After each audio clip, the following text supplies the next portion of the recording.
kita uji dari dua kitab suci, Al-Quran dan Injil, yang mana yang 100% wahyu Allah, perkataan Tuhan, yang mana? Bismillahirrahmanirrahim. Assalamualaikum warahmatullahi wabarakatuh. Alhamdulillah,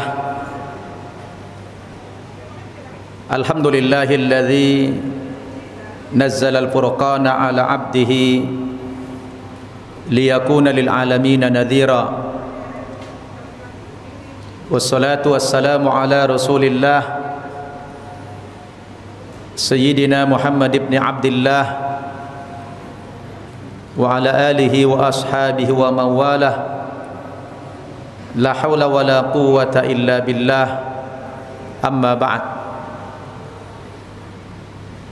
Qala Allah subhanahu wa ta'ala fil Qur'anil Karim, A'udzu billahi minasy syaithanir rajim. Syahrul Ramadan alladzi unzila fihi al-Qur'an hudan lin-nasi wa bayyinatin minal huda wal furqan. Wa qala aidan, wa ma kana hadzal Qur'an ayuftara min dunillah walakin tasdiqal ladzi baina yadayhi wa tafsilal kitabi la raiba fihi min rabbil alamin. Wa qala Rasulullah sallallahu alaihi wasallam, inna hadzal Qur'ana nazala bihusnin fa in qara'tumuhu fabaku wa illam tabaku fatabakau, atau kama qala Rasulullah sallallahu alaihi wasallam. Yang saya hormati Ketua dan segenap pengurus DKM Masjid Al-Muhajirin, yang saya hormati Ustadz Adam dari channel YouTube Ngaji Cerdas beserta timnya, bapak-bapak, ibu-ibu, saudara-saudara jamaah salat isya, salat tarawih dan witir, rahimakumullah. Alhamdulillah, walhamdulillah, thumma alhamdulillah.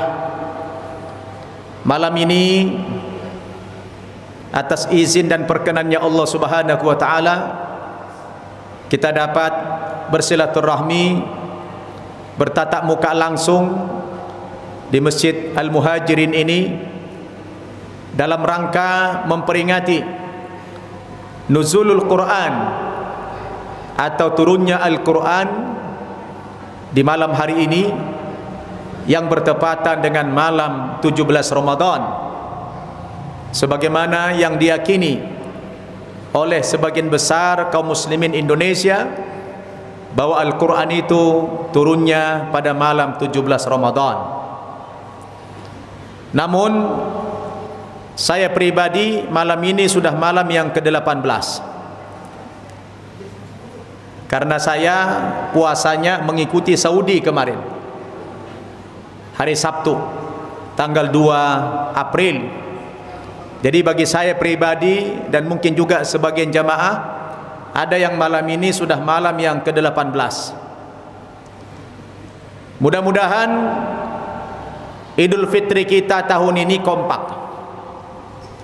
Meskipun kita mengawali Ramadan tahun ini tidak bersatu, tapi insyaallah Idul Fitrinya bersatu. Saya sudah dapat bocoran dari berbagai lembaga pemerintah maupun swasta, insyaallah semuanya kompak bahwa Idul Fitri tahun ini jatuhnya pada tanggal 1 Syawal. Ya Pak? Hah? Benar? Jadi meskipun belum ada ru'yah, saya sudah berani menentukan. Saya berani menentukan mendahului pemerintah. Insya Allah Idul Fitri tahun ini jatuhnya pada tanggal 1 Syawal. Ada yang beda Pak? Sepakat dalam hal ini? Alhamdulillah. Jadi saya ini berani aja mendahului Menak, ya, karena saya yakin Idul Fitri 1 Syawal. Insya Allah dalam hal ini kita kompak, tidak ada yang berbeda. Orang sering tanya saya, terutama saudara-saudara saya yang non muslim, Ustadz katanya, kenapa di agama kalian menentukan puasa dan Idul Fitri kok selalu tidak sama? Kenapa bisa beda?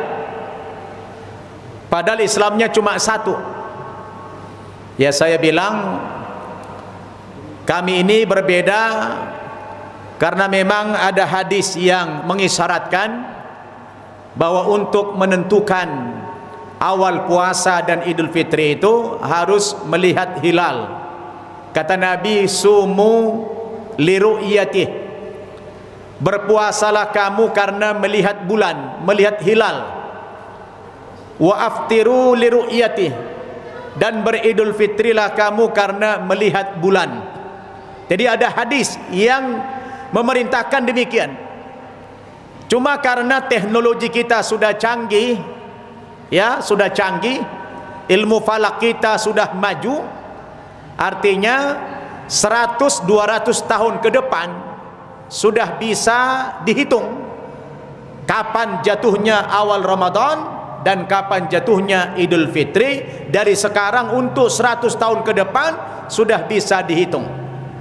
Padahal di Indonesia sebenarnya lebih banyak ahli hisab, ya, lebih banyak ahli hisab daripada ahli ru'yat. Betul? Betul nggak Pak? Mana lebih banyak ahli hisab daripada ahli ru'yat? Lebih banyak ahli hisab. Cuma jamaah Masjid Al-Muhajirin saya lihat tidak ada yang ahli hisab. Ya, karena sedang mau sholat ya. Saya tidak tahu di luar nanti.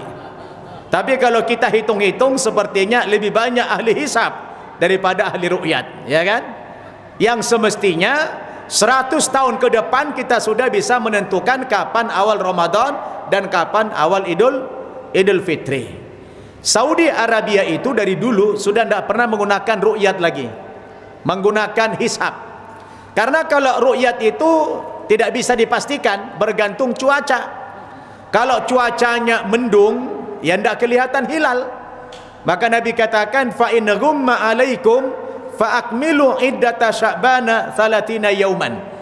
Kalau kamu terhalang karena tidak bisa melihat hilal secara langsung, baik menggunakan teropong karena kabut yang begitu tebal, maka sempurnakan bilangan Sya'banmu itu 30 hari kata Nabi. Tapi kalau hisab udah bisa dipastikan, ya, karena menggunakan perhitungan.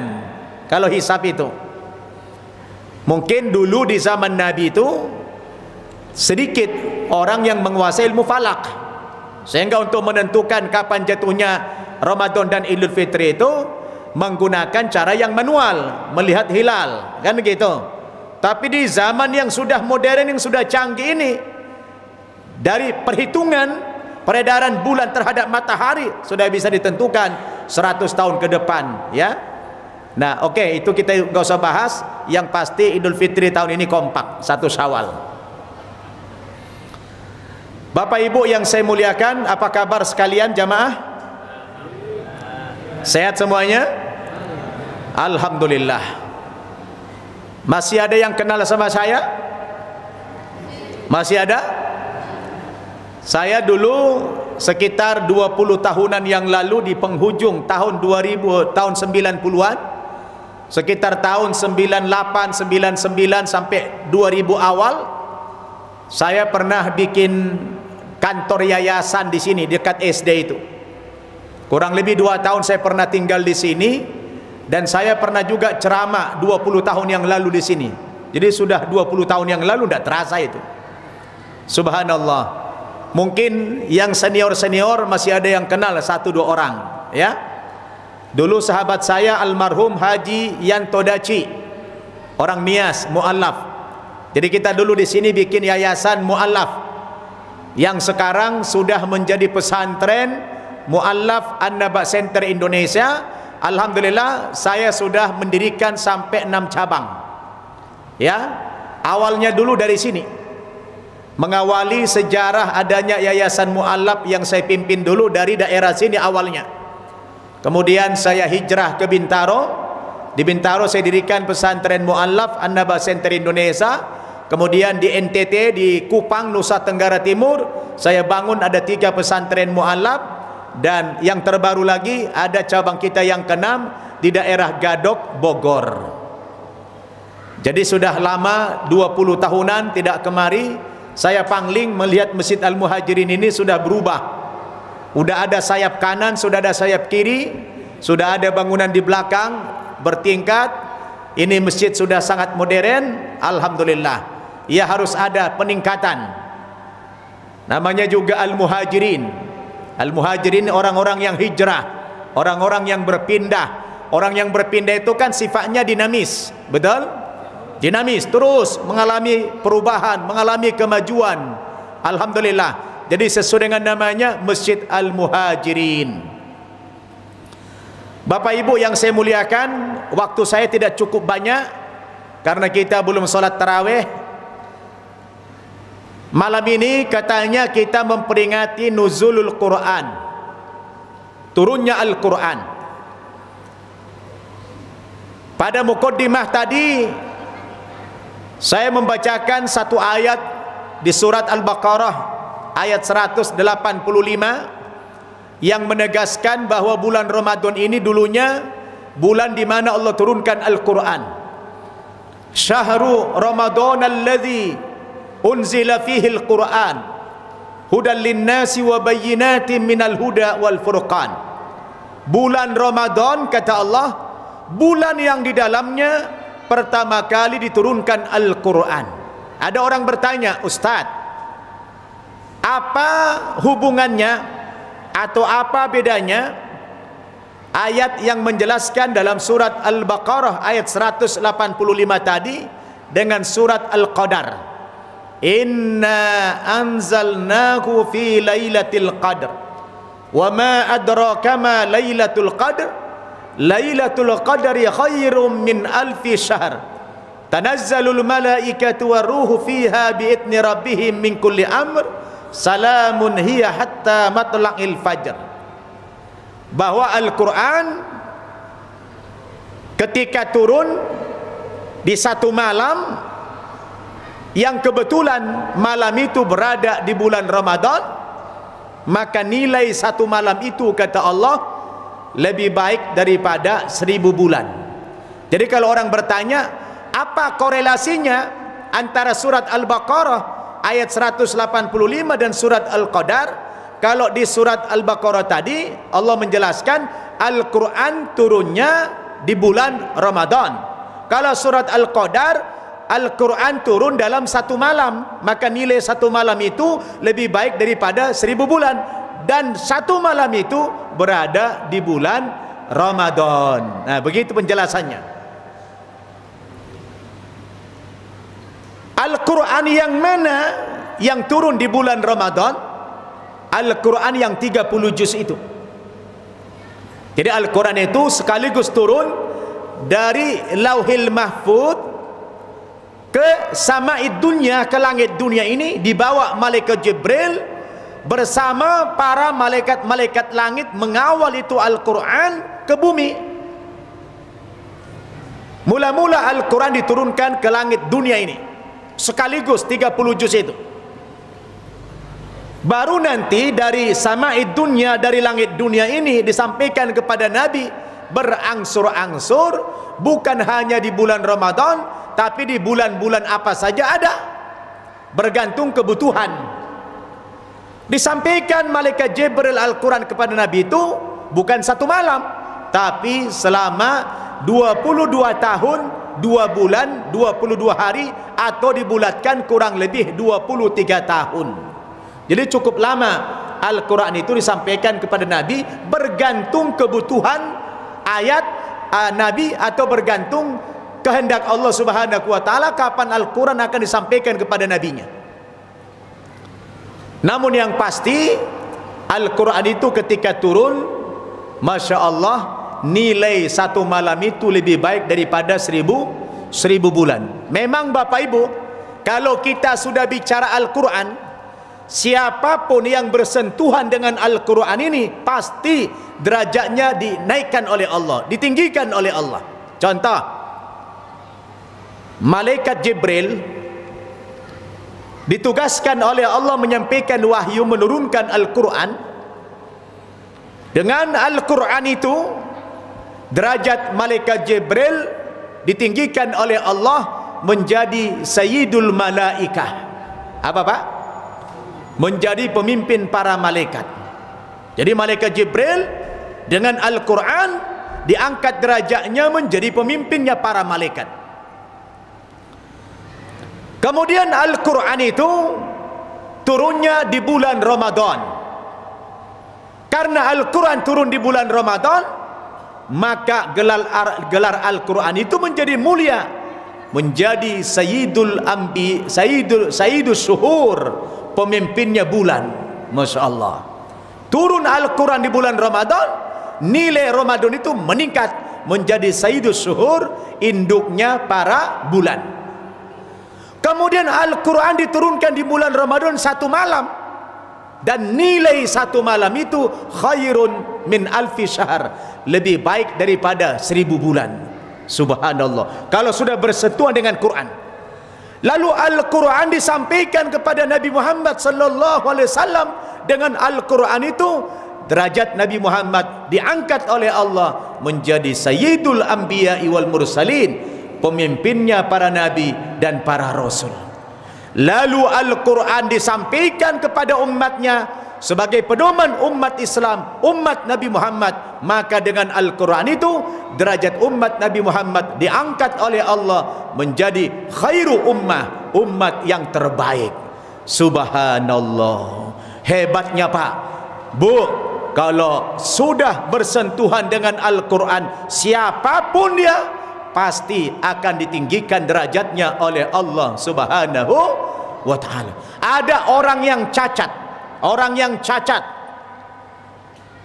fisiknya tidak sempurna, tapi karena ada Al-Quran di otaknya, ada Al-Quran di kepalanya, diangkat derajatnya oleh Allah Subhanahu wa ta'ala. Ada saudara kita yang buta, tidak bisa melihat, tapi karena ada Al-Quran dalam hatinya, ada Al-Quran di otaknya, diangkat derajatnya oleh Allah Subhanahu wa ta'ala. Ada saudara, siapapun manusia yang sudah bersentuhan dengan Al-Quran pasti menjadi orang yang dimuliakan oleh Allah Subhanahu wa ta'ala. Subhanallah. Bapak Ibu bersyukur enggak? Pak Bu, bersyukur enggak? Kita lahir di zaman ketika Al-Quran sudah ada. Bisa enggak kita bayangkan ketika seandainya kita lahir sebelum Quran datang, apa yang terjadi? Semua kita pasti kafir, semua kita pasti berada di alam kesesatan. Betul? Jadi ketika Al-Quran datang ke dunia ini 15 abad yang lalu Pak Bu, timingnya itu sangat pas, waktunya sangat tepat. Kenapa? Karena waktu itu manusia sudah berada di alam jahiliyah. Betul? Di alam yang jauh daripada nilai-nilai kebenaran. Manusia tidak ada lagi yang kenal Tuhan. Apa masa itu tidak ada kitab suci? Ada. Sebelumnya sudah ada Taurat, sudah ada Zabur, sudah ada Injil. Tapi sayang Bapak Ibu, 3 kitab suci terdahulu itu sudah mengalami distorsi, sudah mengalami perubahan, sudah mengalami penyimpangan, sehingga manusia tidak ada lagi yang berada di alam yang benar. Manusia sesat, tidak ada lagi yang mengenal Allah secara benar, karena Taurat, Zabur, Injil sudah diselewengkan oleh umat manusia ketika itu. Tuhannya tidak lagi Allah. Masyarakat jahiliyah bukan berarti bukan masyarakat yang tidak beriman, tidak. Orang jahiliyah itu dulu Pak punya iman, punya kepercayaan, punya agama, punya keyakinan. Makanya kalau ditanya, kata Allah, ya Muhammad, wala in sa'altahum man khalaqas samawati wal ard la yaqulunna Allah. Kalau engkau bertanya kepada orang kafir Quraisy, man khalaqas samawati wal ard, siapa yang menciptakan langit dan bumi? La yaqulunna Allah, mereka pasti menjawab yang menciptakan langit dan bumi ini adalah Allah Subhanahu wa taala. Lalu kenapa mereka tidak menyembah Allah? Karena mereka tidak punya pengetahuan, tidak punya pedoman hidup yang benar, yang bisa menuntun mereka, yang bisa mengenalkan mereka kepada Allah Subhanahu wa taala. Di satu sisi mereka punya kepercayaan, mereka yakin ada yang menciptakan alam ini, tidak mungkin alam ini berdiri sendiri, pasti ada Tuhannya. Namun mereka kehilangan arah. Mereka tidak punya petunjuk siapa Allah yang sesungguhnya itu, karena tidak ada kitab suci yang benar di zaman itu. Akhirnya orang-orang kafir Quraisy berimajinasi, mereka menghayal seperti apa Tuhan kita itu. Jangan-jangan Tuhan kita seperti kita juga rupanya, seperti kita juga wajahnya. Akhirnya mereka menghayal, diukirlah Tuhan dari patung-patung. Ada patung yang dibuat dari batu-batu, ada yang dari kayu-kayu, bahkan ada yang diadon dari tepung terigu. Ada 4 berhala yang gede-gede ditaruh di sudut-sudut Ka'bah. Ada Latta, ada Uzza, ada Manat, ada Hubal ditaruh di sudut Ka'bah. Ka'bah itu segi 4, di sudut-sudut Ka'bah ditaruh ya Tuhan-Tuhan gede berhala, Latta, Uzza, Manat dan Hubal. Yang kecil-kecil lebih kurang 300-an diletakkan di sekitar Masjidil Haram itu. Kata mereka, Pak, ini sebagai sarana mereka untuk menyembah Allah. Karena dari dulu, Pak, sebelum Nabi Muhammad lahir, tradisi mensakralkan Ka'bah itu sudah biasa. Makanya dulu dalam sejarah, Raja Abraha dari Yaman itu ingin mengangkat Ka'bah dipindahkan ke Yaman. Kenapa? Karena dari zaman dulu Ka'bah itu sudah lama, sudah banyak dikunjungin orang, sudah disakralkan orang yang nama Ka'bah itu.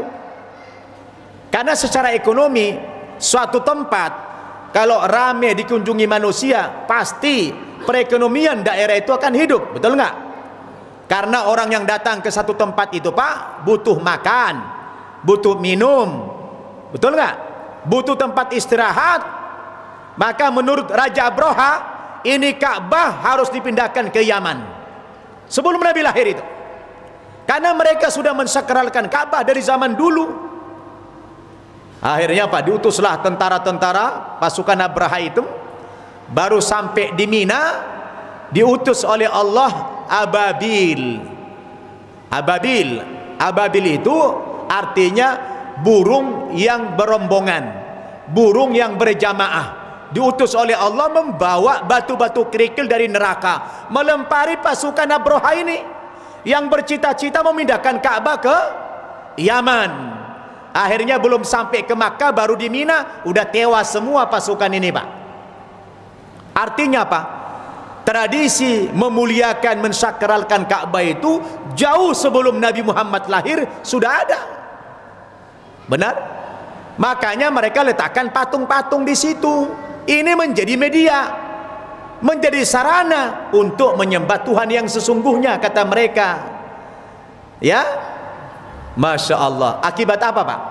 Karena tidak ada lagi pengetahuan tentang ma'rifatullah, mengenal Allah Subhanahu wa ta'ala. Manusia semuanya gelap, tidak ada yang kenal Allah lagi, tidak ada lagi yang menyembah Allah secara tauhid.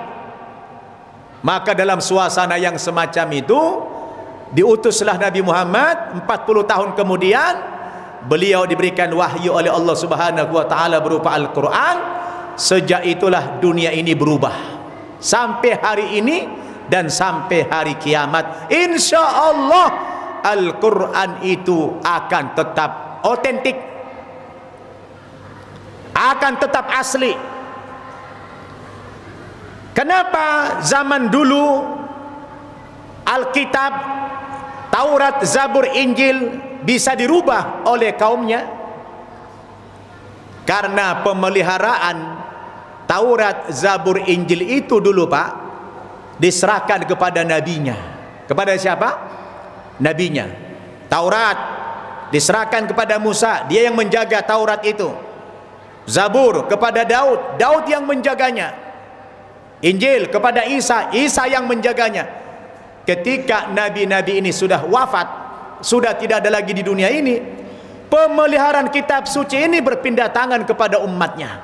Nah, oleh umatnya kitab suci ini diotak-atik, dirubah-rubah. Yuharrifunal kalima min ba'di mawadi, kata Allah dalam Quran. Mereka rubah-rubah isi kitab suci itu sehingga mereka menyimpang dari kebenaran. Maka ketika Al-Quran datang Pak, turun, diserahkan kepada Nabi kita Muhammad sallallahu alaihi wasallam, pemeliharaan Al-Quran itu tidak lagi diserahkan kepada nabinya.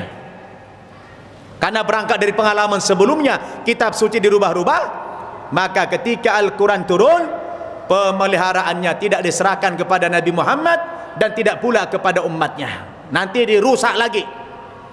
Langsung di take over, diambil alih oleh Allah pemeliharaan Al-Quran itu. Allah katakan dalam surat Al-Hijr ayat 9, inna nahnu nazzalna dzikra wa inna lahu lahafidun. Sesungguhnya kamilah yang menurunkan Al-Quran dan kami pula yang memelihara keotentikan, keaslian, kemurnian daripada Al-Quran, dijamin oleh Allah Subhanahu wa ta'ala sampai hari kiamat. Maka Al-Quran yang ada sekarang Pak Bu sama persis dengan Al-Quran yang diterima Nabi 15 abad yang lalu. Sama persis, bahkan sampai hari kiamat Al-Qurannya sama. Kenapa? Karena dijaga oleh Allah Subhanahu wa ta'ala. Bagaimana cara Allah memelihara Al-Quran itu? Salah satunya cara Allah menjaga keutuhan Al-Quran, dimudahkannya Al-Quran dihafal. Subhanallah, Al-Quran mudah dihafal. Dan itu Allah jamin. Di dalam Quran surat Al-Qamar 4 kali diulang-ulang oleh Allah. Berapa kali Pak? 4 kali. Ayat 17, ayat 22, ayat 32, ayat 40. Diulang-ulang oleh Allah. Ayat yang sama. Bunyinya apa? Walaqad yassarnal Qur'ana lidzikri fahal mim mudzakir. Sungguh telah kami mudahkan Al-Quran untuk dibaca, untuk dipelajari, untuk dihafal. Mau ndak kamu mengambil pelajaran dari dalam Al-Quran itu? Dijamin oleh Allah Al-Quran itu mudah dihafal. Makanya ndak bisa dipalsukan Quran Pak. Andaikan sekarang dibakar Quran semuanya Pak, percetakannya, fotokopinya dibakar semua hari ini, tidak ada yang tersisa satupun. Insya Allah besok sudah muncul Al-Quran yang baru lagi, sama persis dengan yang dibakar. Kenapa? Karena berjuta-juta orang Islam yang hafal Al-Quran luar kepala dan tidak memerlukan kecerdasan yang terlalu cerdas. Fajar Pak, Fajar, pernah dengar nggak videonya? Ada seorang anak Indonesia namanya Fajar. Sejak lahir dia sudah mengalami sakit lumpuh otak. Tapi Fajar ini aneh, dia bisa hafal Al-Quran 30 juz luar kepala, huruf-hurufnya dia tidak bisa baca. Hanya mengandalkan pendengaran. Dia dengarkan, dia hafal. Tidak tahu hurufnya, tapi dia hafal luar kepala 30 juz. Ini ijazul Quran, kemukjizatan Al-Quran. Saya dulu Pak, sebelum masuk Islam 3 tahun saya jadi aktivis Kristen. Nggak bisa saya hafal Injil Pak. Jangankan saya, Paus ya, pimpinan tertinggi Katolik, Paus itu nggak bisa hafal Injil Pak, apalagi teri. Paus saja nggak hafal ya, Paus saja tidak hafal, apalagi terinya. Masya Allah ya, nggak dijamin, nggak ada yang bisa hafal itu. Kenapa? Karena Injil yang ada sekarang ini bukan lagi wahyu dari Allah yang utuh, sudah karangan manusia. Betul? Al-Quran kenapa bisa dihafal?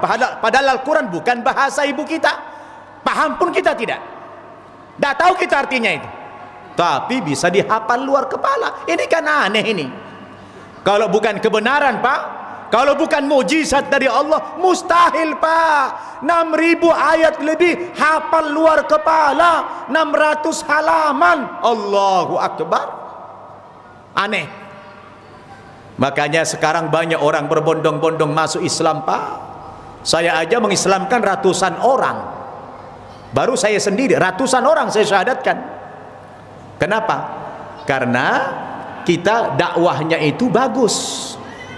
Ya, kita memberikan pencerahan kepada umat ini, memberikan satu perbandingan. Saya pernah didebat sama pendeta. Ayo kita uji, dia bilang, kitab suci siapa yang benar? Anda mengatakan kitab suci terpelihara, ayo kita uji. Saya debat, ada di publish itu di YouTube itu. Saya debat dengan pendeta. Ayo kita buktikan kitab suci siapa yang benar, Injil apa Al-Quran? Saya bilang oke, ayo kita debat. Lalu saya jelaskan kepada mereka pendeta-pendeta, sebelum kita berdebat, kita harus bikin dulu satu frame, satu kata sepakat tentang kriteria kitab suci itu. Saya sodorkan kepada mereka ada 5 kriteria kitab suci yang benar. Apabila ini terpenuhi, maka dipastikan itulah yang otentik, itulah yang benar. Apa itu dia bilang? Yang pertama, kitab suci itu akan dikatakan benar atau asli atau otentik apabila kitab suci itu ayat-ayatnya, firman-firmannya 100% datangnya dari Tuhan, dari wahyu Allah Subhanahu wa taala, dan tidak boleh ada perkataan manusia dalam wahyu itu. Oke, Anda sepakat dalam hal ini? Sepakat, dia bilang. Mari kita uji dari 2 kitab suci, Al-Quran dan Injil, yang mana yang 100% wahyu Allah, perkataan Tuhan, yang mana?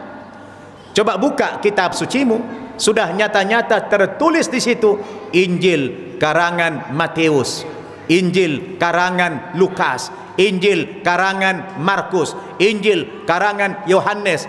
Ini Alkitab cetakan yang lama dulu, tahun 60-an, masih ada tulisan Injil karangan. Kalau yang sekarang dibuang. Kenapa? Khawatir mereka ketahuan kekurangannya. Oh, karangan ternyata gitu.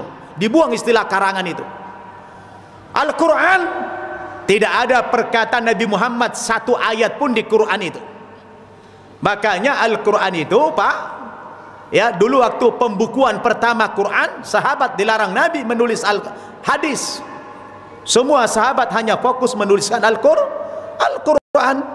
Dalam hal ini kriteria pertama saja sudah gugur Alkitab, yang benar hanya Al-Quran. Satu.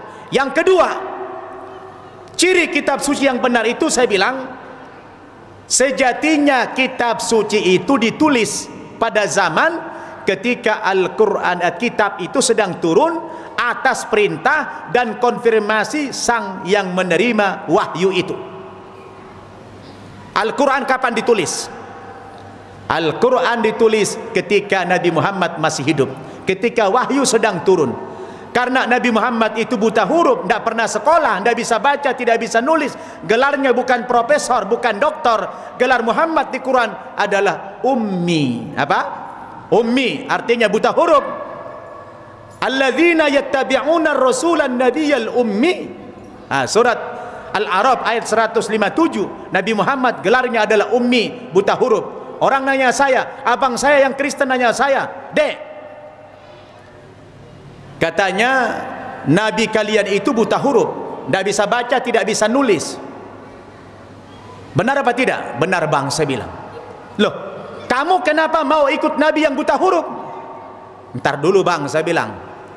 Nabi kami itu memang buta huruf karena tidak pernah sekolah. Tapi Anda jangan salah bang. Nabi kami meskipun buta huruf bukan berarti bodoh. Nabi kami cerdas, maka gelarnya Fatona. Salah satu sifat Nabi Fatona, orang yang memiliki kecerdasan yang luar biasa. Kenapa Nabi kami buta huruf? Kenapa tidak di sekolah? Tidak sekolah. Karena sudah diprogram sama Allah, memang Muhammad itu harus buta huruf. Sebab kelak dia akan menerima wahyu Al-Quran. Sebab kalau Nabi Muhammad pandai menulis, pandai membaca, nanti kalian tuduh Al-Quran karangan Nabi Muhammad. Betul apa tidak? Dengan Nabi Muhammad itu buta huruf, terbantahkanlah tuduhan mereka yang seolah-olah Al-Quran karangan beliau. Jelas tidak? Begitu. Nah, abang saya ini orangnya suka apa ya, ngeledek saya. Dia bilang, agama kamu mah nggak masuk akal. Aku kalau lihat kau ini asal mau sholat main air kerjamu, katanya. Banyak dia lihat saya main udu. Dia bilang, kenapa kau asal mau sholat main air aja kerjamu? Air mahal. Saya bilang sama abang saya, bang, itu bukan main air, itu namanya berudu, bang. Loh, kenapa harus begitu? Begini, bang, kalau kami habis buang air kecil, buang angin atau buang air besar, ya kami tidak boleh langsung sholat, bang. Jadi kami harus berudu dulu. Dia bilang apa? Loh, pantatmu yang kotor, kenapa mukamu yang kau basuh? Kata abang saya. Nah, saya tidak mau kalah dengan abang saya, karena dia nyerang saya pakai logika begitu, saya serang balik dia. Saya nggak boleh marah karena dia belum tahu. Saya bilang, mak bang, abang itu kalau sakit mata yang disuntik mata atau pantat abang, saya bilang. Betul? Mata atau pantat disuntik? Yang sakit matanya, yang disuntik pantatnya. Begitu kami orang Islam. Yang kotor pantat kami setelah dibersihkan, yang kami basuh muka kami. Begitu peraturannya, saya bilang. Barulah abang saya itu paham. Ya, kita jangan marah karena mereka belum tahu. Harus bisa kita mencerdaskan mereka, betul? Supaya mereka dapat hidayah dari Allah Subhanahu wa ta'ala. Dari Nabi Muhammad itu begitu, dia buta huruf karena kelak dia mendapatkan wahyu. Jadi pertanyaannya, Injil ditulis kapan? 70 tahun setelah Nabi Isa tidak ada di dunia. Lalu bagaimana seorang penulis wahyu mengkonfirmasi kepada sang penulis, sang penerima wahyu? Yang nulis nggak jumpa, berarti dipastikan ini karangan, betul? Kalau Al-Quran, Zaid bin Sabit penulis Quran jumpa dengan Nabi. Nabi minta tuliskan dulu. Setelah Nabi dapat wahyu suruh catat.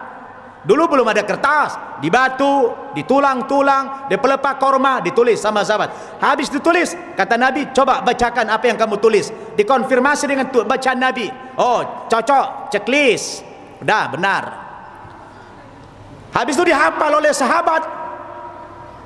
Jadi tidak mungkin bisa dimanipulasi, nggak mungkin bisa dikorupsi itu Quran, karena Nabi masih hidup. Yang ketiga, kriteria kitab yang benar. Sang penulis kitab suci itu secara moral haruslah orang-orang yang jujur, orang-orang terpercaya, dan dipastikan penulis Quran orang jujur. Kenapa? Nggak mungkin korupsi, sebab Nabi masih hidup, selalu dikonfirmasi bacaannya. Tapi penulis Injil dipastikan berdusta karena dia tidak jumpa dengan Nabi Isa sebagai penerima wahyu. Betul? 3. Yang keempat, ciri kitab suci yang benar itu, saya bilang, kitab suci itu harus tertulis berdasarkan bahasa aslinya.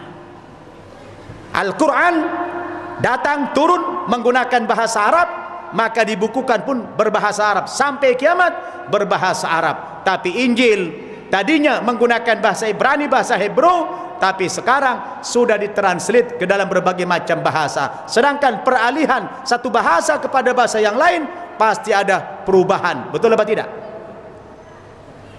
4. Yang kelima, saya bilang, ciri kitab suci yang benar itu adalah kitab suci itu harus satu kata, satu isi, tidak boleh saling bertabrakan, tidak boleh saling kontradiksi antara satu ayat dengan ayat yang lain. Maka Quran itu bisa dibuktikan tidak ada yang bertabrakan ayatnya.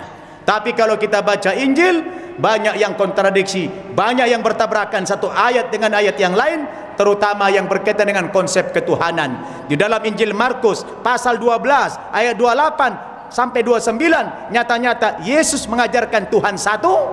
Tapi dalam Injil, dalam kitab Filipi pasal 2 ayat 11, Kisah Para Rasul pasal 2 ayat 36 mengatakan Yesus adalah Tuhan. Ini kan kontradiksi. Bagaimana seorang umat akan mengikuti sebuah ayat yang kontradiksi? Yang mana yang mengikuti? Maka dipastikan ini tidak otentik. Kalau Al-Quran di ayat manapun kita bicara tentang konsep Tuhan tetap sama. Qul huwallahu ahad. Katakan ya Muhammad, Allah itu satu. Redaksinya boleh berbeda-beda. Innani anallah la ilaha illa ana fa'budni wa aqimi sholata li dzikri. Sesungguhnya aku adalah Tuhan Allah, tidak ada Tuhan kecuali aku. Berapa Tuhan di situ, Pak? Masih satu. Allahu la ilaha illa huwal hayyul qayyum. Berapa Tuhan di situ?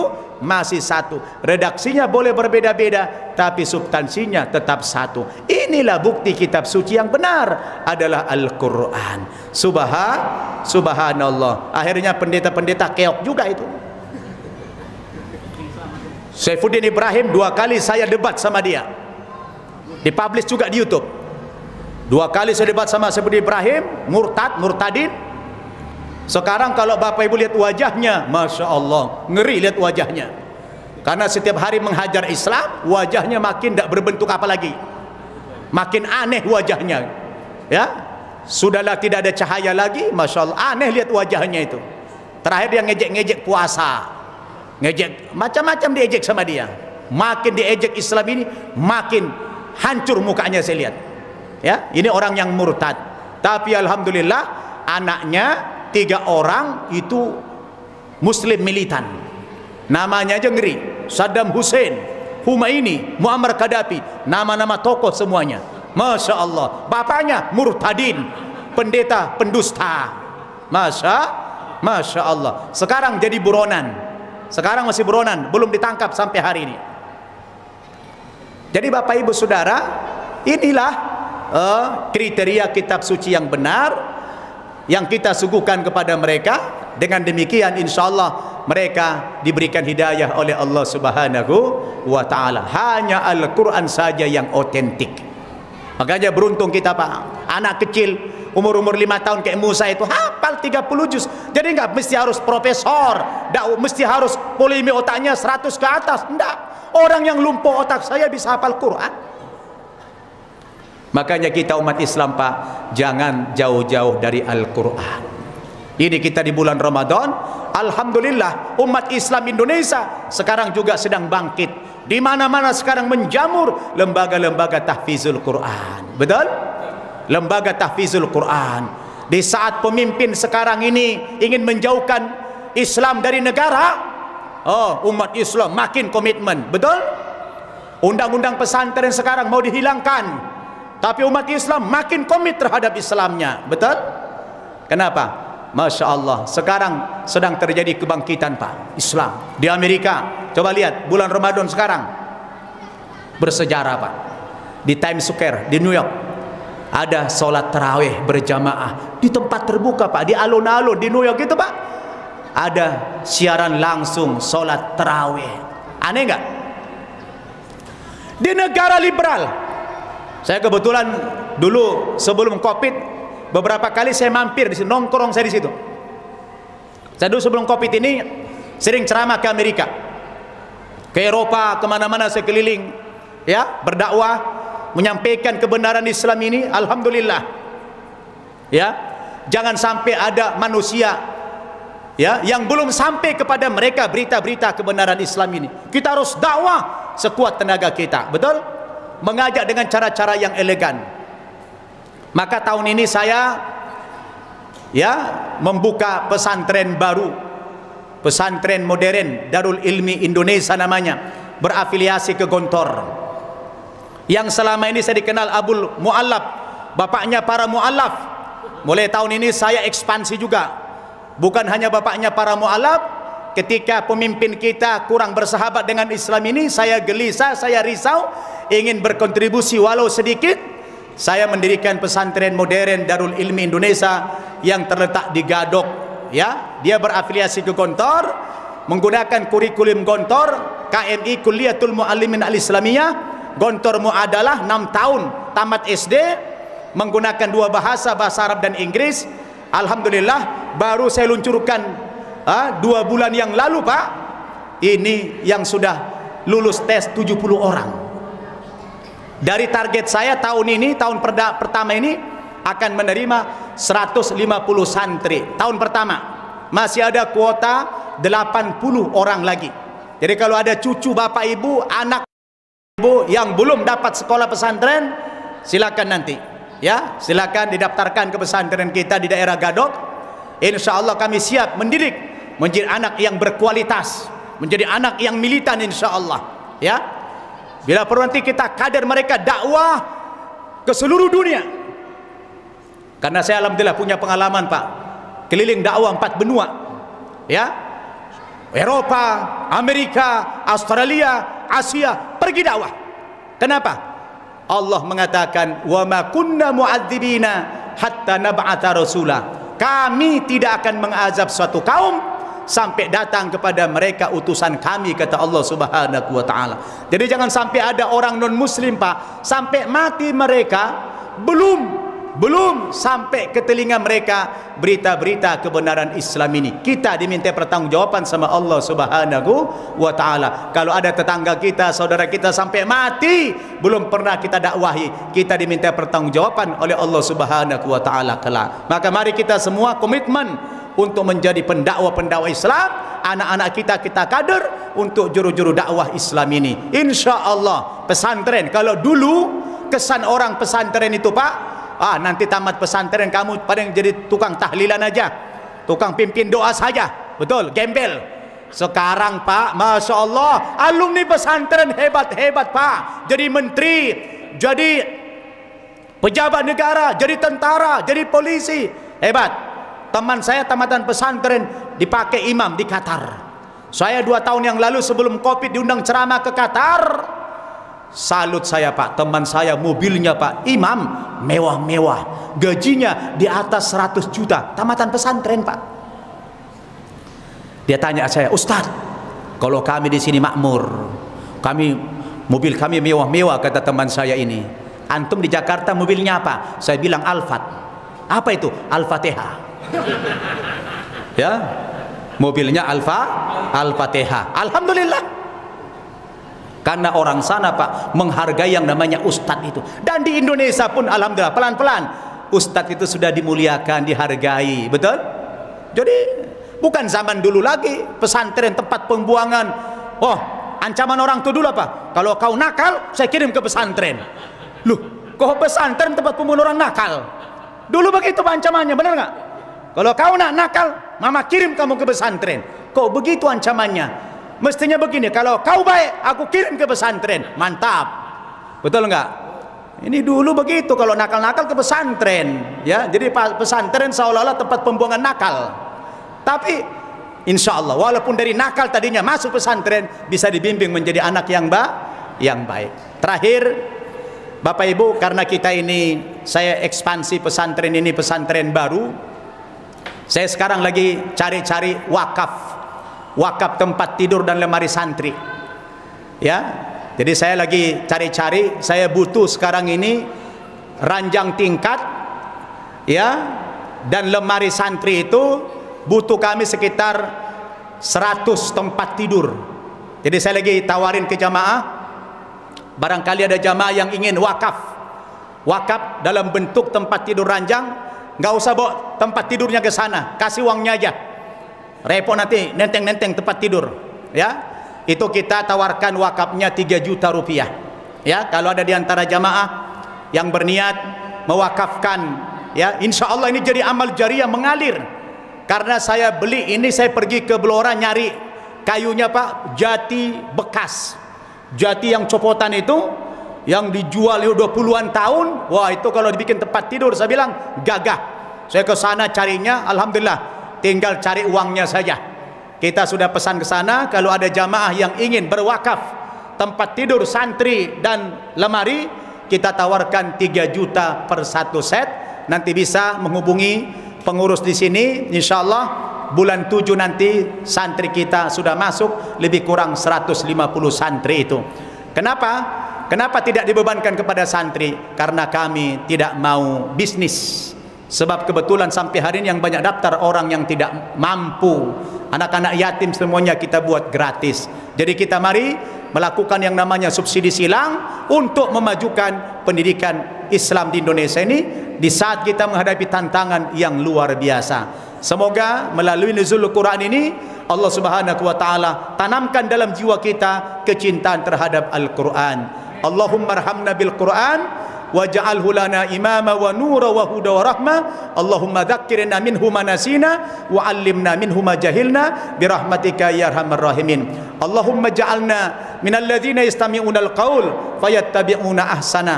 Allahumma ja'alna minal ladzina yastami'una al-qaul fayattabi'una ahsana. Ya Allah, jadikanlah kami semua yang hadir ini adalah orang-orang yang ketika mendengarkan ayat-ayat Allah dibacakan, maka kami mengamalkan isi Al-Quran itu. Mudah-mudahan Allah Subhanahu wa ta'ala kuatkan iman Islam kita, terutama anak-anak kita, sehingga kita sampai akhir hayat kita tetap dalam keadaan yang beragama Islam. Amin ya rabbal alamin.